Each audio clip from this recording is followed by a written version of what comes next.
Assalamualaikum warahmatullahi wabarakatuh. Hamdan wa syukran lillah, sholatan wa salaman ala rasulillah, amma ba'du.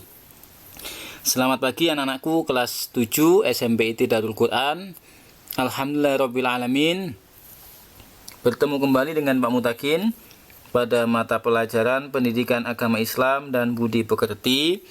Dan alhamdulillah pada hari ini kita bertemu kembali di hari ke-17 dari bulan suci Ramadan. Mudah-mudahan kita diberikan kekuatan dan kesabaran oleh Allah Subhanahu wa taala untuk menjalankan puasa dan juga menjalankan ibadah-ibadah yang lainnya sehingga kita bisa meraih kemenangan di bulan suci ini. Amin ya rabbal alamin. Nah, anak-anak, kali ini kita masuk materi yang terakhir di kelas 7, yakni di bab 13 tentang hidup jadi lebih damai dengan ikhlas, sabar, dan pemaaf. Nah, adapun peta konsep pada materi kita, bab 13 ini adalah hidup damai dengan akhlak terpuji, yakni ada 3 yang akan kita bahas, ikhlas, dan kita akan memahami dan juga membaca surat An-Nisa serta memahami dan juga menghafalkan serta hadis yang terkait. Dan intinya adalah bagaimanakah nanti 3 sifat terpuji ini, yaitu ikhlas, sabar, dan pemaaf, bisa kita terapkan dalam kehidupan kita sehari-hari. Jadi tidak hanya kita bahas saja, tidak hanya kita omongkan saja, karena itu memang mudah, tapi bagaimanakah bisa kita praktekkan dalam kehidupan sehari-hari. Nah, ada yang kelupaan Pak Mutakin ya. Sebagaimana biasa, sebelum acara ini kita mulai atau materi pagi ini kita buka, mari kita mulai dengan membaca doa kepada Allah. Semoga kita diberikan ilmu yang bermanfaat. Bismillahirrahmanirrahim. Raditu billahi rabba wa bil islam dina wa bi Muhammadin nabiyyan wa rasula. Rabbi zidni ilma warzuqni fahma waj'alni min ibadika sholihin. Amin ya rabbal alamin. Anak-anak, kita lanjutkan kembali. Ada sebuah perenungan yang bisa kita baca dan kita renungkan bersama-sama. Pada umumnya kita semua dapat lebih sabar, ikhlas, dan menjadi pemaaf di saat kita diuji oleh Allah Subhanahu wa taala dengan berbagai hal yang menyenangkan. Akan tetapi, saat diuji dengan kejadian yang tidak menyenangkan seperti kesulitan hidup dan kehilangan sesuatu yang kita cintai, maka kebanyakan kita akan sulit menerimanya.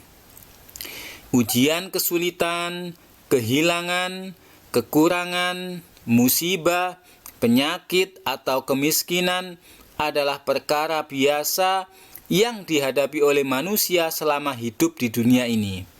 Dan setiap orang pasti memiliki bermacam-macam masalah dan aneka kesulitan. Tingkat kesulitan dan masalah itu pun juga berbeda-beda. Tinggal bagaimana caranya kita mengatasi dan juga menyikapi masalah dan kesulitan tersebut. Bagaimana caranya? Kuncinya ada pada keikhlasan hati, kesabaran jiwa, dan pribadi yang pemaaf.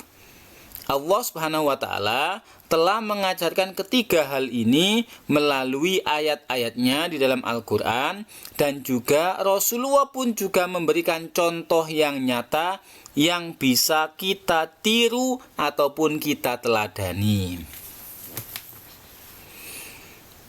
Kemudian, sebelum kita masuk pada materi sabar, ikhlas, dan pemaaf, mari terlebih dahulu kita membaca Al-Quran, surat An-Nisa, Al-Baqarah, dan Al-Imran, nanti yang terkait dengan 3 sifat terpuji tersebut. Yang pertama An-Nisa, surat yang keempat, ayat 146. A'udzu billahi minasyaitonir rajim. Bismillahirrahmanirrahim. إلا الذين تابوا وأصلحوا واعتصموا بالله وأخلصوا دينهم لله فأولئك مع المؤمنين وسوف يؤتي الله المؤمنين أجرا عظيما. Yang kedua, surat Al-Baqarah, surat yang kedua ayat 153. A'udzu billahi minasyaitonir rajim. Bismillahirrahmanirrahim. Ya ayyuhalladzina amanu ista'inu bis-sabri was-salah. Innallaha ma'as sabirin. Dan yang ketiga, surat Ali Imran, surat yang ketiga ayat 134. Kalian bisa ikut menirukan membaca bersama-sama. A'udzu billahi minasyaitonir rajim. Bismillahirrahmanirrahim. Alladzina yunfiquna fis sarra'i wad-dharra'i wal kaziminal ghaidh والكاظمين الغيظ والعافين عن الناس والله يحب المحسنين. Shadaqallahul adzim, maha benar Allah dengan segala firman-Nya. Ini adalah ayat-ayat Al-Quran yang terkait dengan 3 sifat terpuji, yakni ikhlas, sabar, dan juga pemaaf. Namun sebelumnya, mari kita mempelajari ilmu tajwid terlebih dahulu, dan pada kali ini yang akan kita bahas adalah hukum nun mati, nun sukun atau tanwin. Ya, ada 2 hukum nun mati dan juga hukum mim mati. Namun kali ini yang akan kita bahas adalah hukum nun sukun atau nun tanwin atau nun mati. Apabila ada nun sukun atau nun tanwin berhadapan dengan huruf hijaiyah atau bertemu dengan huruf hijaiyah, ada 4 bacaannya. Nah, ini secara umum atau yang biasanya mengatakan ada 5. Kenapa ada 5? Karena idgham itu nanti ada 2. Ini dijadikan 1 saja, idgham. Ya. Ada 4 apa saja? 1 idhar, artinya bacaannya jelas. Yang kedua ikhfa, bacaannya samar. Yang ketiga idgham, bacaan lebur. Dan yang keempat iklab atau bacaan beralih. Nah, secara terperinci dapat dijelaskan. Yang pertama idhar. Kapan dibaca idhar? Apabila ada nun sukun atau nun mati atau tanwin berhadapan dengan salah satu dari huruf hijaiyah, yakni ha, atau bisa kita baca dari sini, dari sebelah kanan, hamzah, ha, kha, ain, ghain, dan ha. Ada 1, 2, 3, 4, 5, 6. Maka nun sukun atau tanwin tadi dibaca jelas. Ya. Untuk contohnya nanti setelah ini. Yang kedua ikhfa, yaitu apabila nun sukun atau tanwin berhadapan dengan salah satu dari huruf ta, sa, jim, dal, zal, za atau zai, sin, shin tebal, sod, dod, to, zo, fa, kof, dan kaf. Maka nun sukun tadi atau nun tanwin tadi dibaca samar. Dan yang keempat idgham. Apabila nun sukun atau tanwin berhadapan dengan salah satu dari huruf mim, nun, waw, ya, ro, lam, maka nun sukun atau tanwin tidak dibaca tetapi dilebur ke dalam huruf-huruf tersebut. Dan yang keempat iklab, yaitu apabila nun sukun atau tanwin bertemu atau berhadapan dengan huruf ba, Maka nun sukun atau tanwin tadi, cara membacanya beralih menjadi suara mim. Nah, adapun contohnya, mari kita lihat contohnya. Contoh bacaan idhar. Ada nun sukun bertemu dengan alif atau hamzah. Min aqtari. Min aqtari. Jadi bacanya jelas, nun jelas, tidak boleh dibaca min. Nah, itu namanya samar, bukan jelas. Raghadan haitsu, raghadan haitsu, sawaun alaihim, sawaun alaihim, tahtihal anharu. Ya, ini idhar, artinya jelas. Yang kedua ikhfa. Ada nun sukun bertemu dengan ta dan nun sukun bertemu dengan fa. Antanfuzu, antanfuzu. Suara nun dibaca agak samar. Wa ma unzila, wa ma unzila, dan sebagainya. Sekarang idgham. Ya, yang pertama idgham bigunnah. Jadi suara kasrotain melebur dengan suara mim dan didengung. Bisuratim mim mislihi, bisuratim mim mislihi. Ya, jadi bukan bisuratin tapi bisuratim, langsung masuk suara mim dan dengung. An nafsin, an nafsin. Nun sukun atau nun mati bertemu dengan nun, maka menjadi nun, satu nun yang tasdid, maka harus didengung. Hudal lil muttaqina, hudal lil muttaqina. Tanwin berupa fathatain bertemu dengan lam, maka suara harusnya hudan itu melebur menjadi suara lam. Ya. Yang terakhir mir rabbihim. Nah, 1 2 idgham biguna, 3 4 idgham bila guna. Tanpa dengung, hanya melebur saja. Mir rabbihim.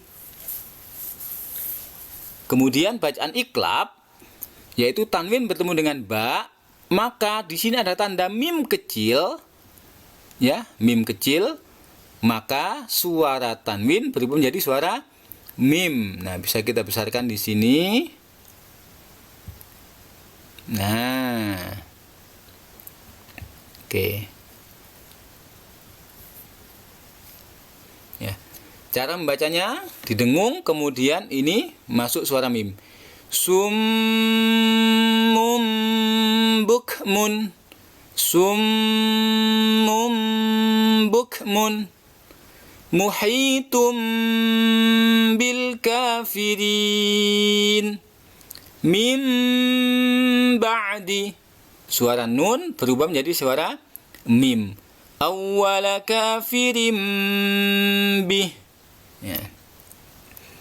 Oke, anak-anak, mudah-mudahan kalian paham dengan hukum nun mati atau tanwin yang bertemu dengan huruf hijaiyah.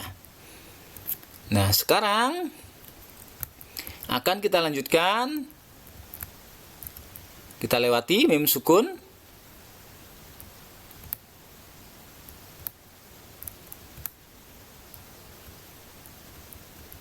Memahami kandungan surat An-Nisa ayat 146, ya, yang menjelaskan tentang keikhlasan amal seseorang. Ikhlas merupakan syarat mutlak diterimanya amal. Sebagaimana firman Allah, Bismillahirrahmanirrahim. Wa ma umiru illa liya'budullaha mukhlishina lahud-dina hunafa wa yuqimus salata wa yu'tuz zakata wa dzalika dinul qayyimah. Yang artinya, padahal mereka tidak disuruh kecuali supaya menyembah Allah dengan memurnikan ketaatan kepadanya di dalam menjalankan agama yang lurus, dan supaya mereka mendirikan sholat dan menunaikan zakat, dan yang demikian itulah agama yang lurus. Surat Al-Bayyinah. Oh maaf Nana, ya ini keliru ya, Al-Bayyinah ini. Harusnya An-Nisa yang pertama tadi, ya. Nanti akan kita carikan lagi surat An-Nisa-nya. Ini surat Al-Bayyinah, tidak sama dengan ini An-Nisa, tapi di sini Al-Bayyinah. Yang kedua, hadis Nabi, langsung saja Pak Mutakin baca. Qala Rasulullah sallallahu alaihi wasallam, salasun la yughallu alaihim qalbul mu'mini ikhlasul amali wan nasihatu liwaliyil amri waluzumul jamaah, rawahu Ahmad. Yang artinya dari Ibnu Mas'ud radhiyallahu an, Rasulullah bersabda, 3 hal yang tidak boleh hati seorang mukmin iri kepadanya, yakni ikhlas dalam beramal, memberi nasihat kepada pemimpin, dan melanggengkan kebersamaan dengan jamaah. Jadi ada 3 hal yang kita tidak boleh iri terhadapnya, yaitu ikhlas dalam beramal. Makanya ketika ada teman kita, saudara kita yang sedang beramal, sedang sodako, sedang infak, terutama di bulan suci ini, berapapun nilainya jangan sampai kita merasa iri. Ya. Atasi amal sakmono dikandak-kandakno, atasi sakmono titik. Nah, bisa jadi walaupun sedikit itu nanti bisa ikhlas. Ya, bagaimana sih amal itu biar ikhlas? Ya harus rutin. Kalau mau langsung banyak, ya ndak ikhlas. Makanya sedikit, kalau sudah rutin, maka amal itu seakan-akan kita tidak punya beban ketika beramal. Ya. Kemudian memberikan nasihat kepada pemimpin. Baik pemimpin dari skala kecil, ya mungkin di lingkungan keluarga, di lingkungan masyarakat, dan di lingkungan negara, dan sebagainya. Apabila ada pemimpin yang dolim, pemimpin yang menindas rakyatnya, pemimpin yang semena-mena, maka boleh kita ingatkan dengan cara yang baik. Ya, tidak demo di jalan, tidak dihujat, tidak demikian. Ya. Namun kalau pemimpin tersebut adalah pemimpin yang mengayomi masyarakat, yang mensejarahkan masyarakat, maka harus kita dukung. Ya. Dan yang ketiga, melanggengkan kebersamaan dengan jamaah. Ya, hendaknya kita sering-sering bersama jamaah, dalam artian kita berkumpul dengan orang-orang soleh, berkumpul di tempat pengajian, ya, berkumpul dengan hal-hal yang baik. Jangan sampai cangkruan yang melakukan hal-hal yang tidak bermanfaat. Ya. Setiap perbuatan manusia itu dimulai dari gerak hati atau niatnya.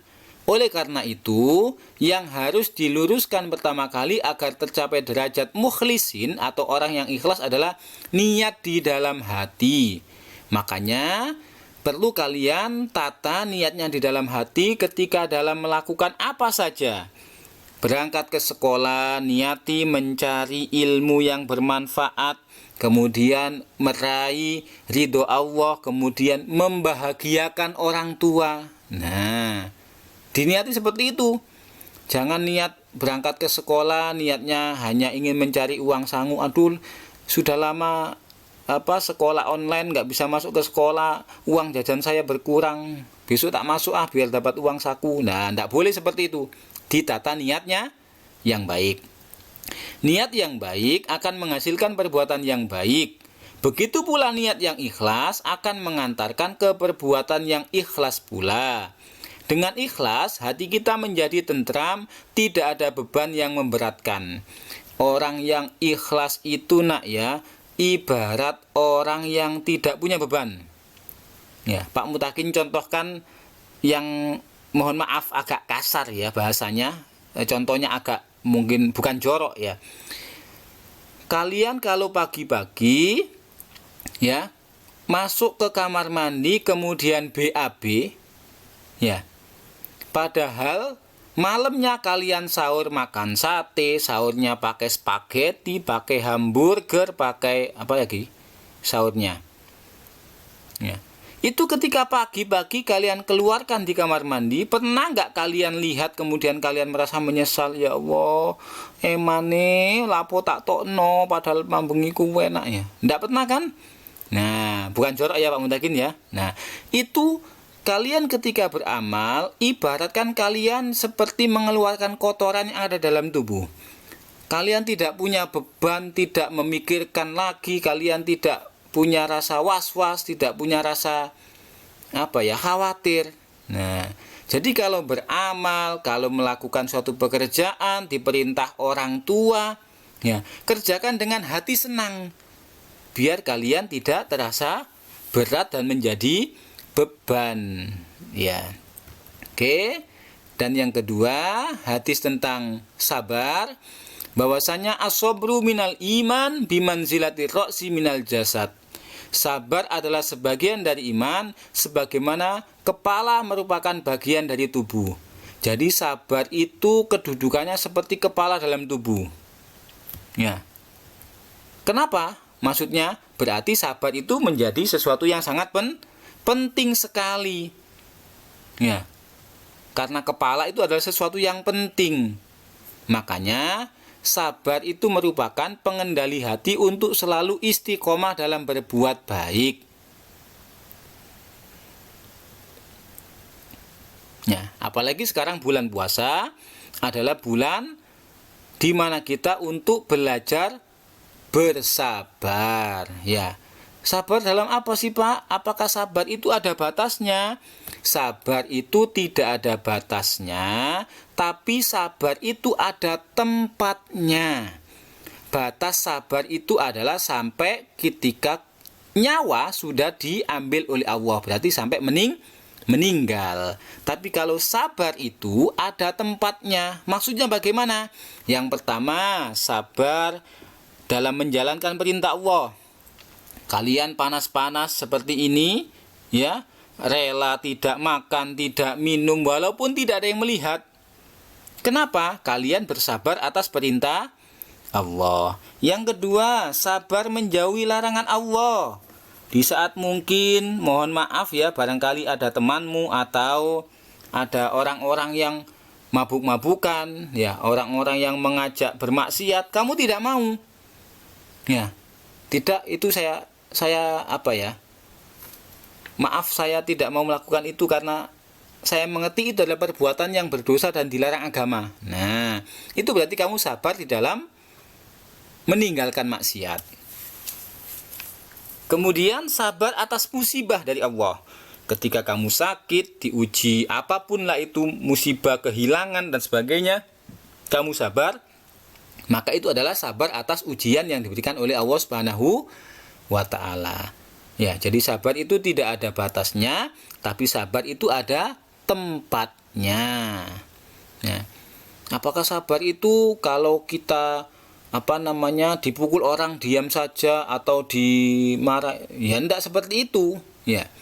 Ada kalanya kita harus menahan diri, ada kalanya kita harus membela diri.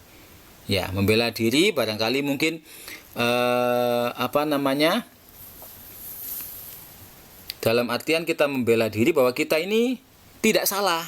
Nah, boleh, bukan harus diem terus, enggak. Ya. Nah, anak-anak, sabar juga berarti menahan diri untuk tidak melampiaskan nafsu angkara murka, ya, seperti saat ini di bulan puasa, mengendalikan lidah untuk tidak berkeluh kesah, dan mengontrol anggota tubuh untuk tidak bertindak anarki. Terutama zaman sekarang adalah mengontrol tangan kita. Kalian yang sudah pegang HP, yang bermedsos ria, ya, jangan sampai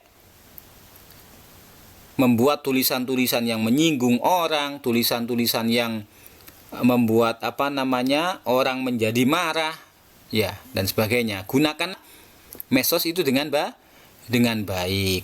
Nah, mudah-mudahan ini menjadi bermanfaat bagi kalian, dan mudah-mudahan kita, Pak Mutakin dan juga kalian, bisa sedikit demi sedikit belajar untuk ikhlas dan juga bersabar seiring dengan pertolongan dari Allah Subhanahu wa taala. Amin ya rabbal alamin. Demikian, mudah-mudahan jadi ilmu yang bermanfaat. Mari kita tutup dengan doa kafaratul majelis. Subhanakallahumma wa bihamdika asyhadu an la ilaha illa anta astaghfiruka wa atubu ilaik. Wallahul muwafiq ila aqwamit thoriq. Wassalamualaikum warahmatullahi wabarakatuh.